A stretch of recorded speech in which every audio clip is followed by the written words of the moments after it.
Saudara, sejumlah alat inovasi dan teknologi tepat guna hasil karya masyarakat dari perwakilan setiap kabupaten kota se-Aceh ditampilkan dalam Pekan Pemberdayaan Masyarakat dan Gampung se-Aceh yang dipusatkan di Balai Atu Bukit Bener Meriah. Alat inovasi ini nantinya akan dikembangkan menjadi produk unggulan di pedesaan. Berikut informasi selengkapnya. Sebanyak 23 kabupaten dan kota se-Aceh ambil bagian dalam Pekan Pemberdayaan Masyarakat Gampung atau PIPMG 2019, di mana setiap daerah membawa dan memamerkan hasil karya inovasi warganya atau teknologi tepat guna dari warga mereka untuk dinilai oleh Dewan Juri.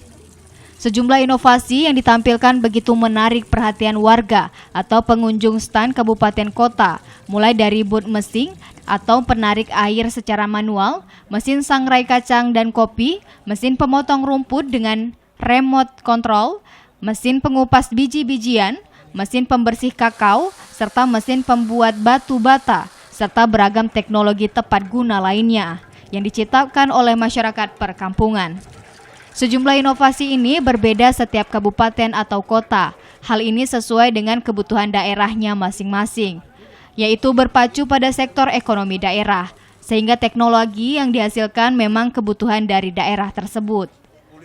Salah satu tim juri penilai teknologi tepat guna yang dipamerkan ini, Purwana Satrio, menyampaikan bahwa teknologi yang ditampilkan oleh warga setiap pekan inovasi dari tahun ke tahun semakin baik. Dan antusiasme warga dalam membuat alat inovasi ini juga semakin meningkat dan semakin bagus, serta lebih baik dan lebih murah dari alat teknologi di pasaran, serta ramah lingkungan tentunya.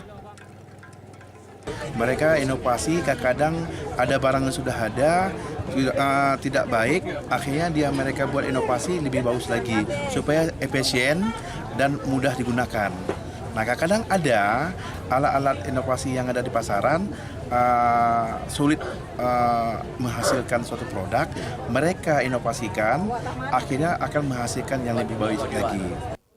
Purwana Satrio berharap inovasi teknologi tepat guna ini nantinya akan terus dikembangkan sesuai kebutuhan masyarakat agar dapat digunakan dalam kebutuhan sehari-hari di perkampungan dengan membenahi alat inovasi menjadi produk unggulan. Dari Bener Meriah, Muhammad Ilyas, TVRI melaporkan.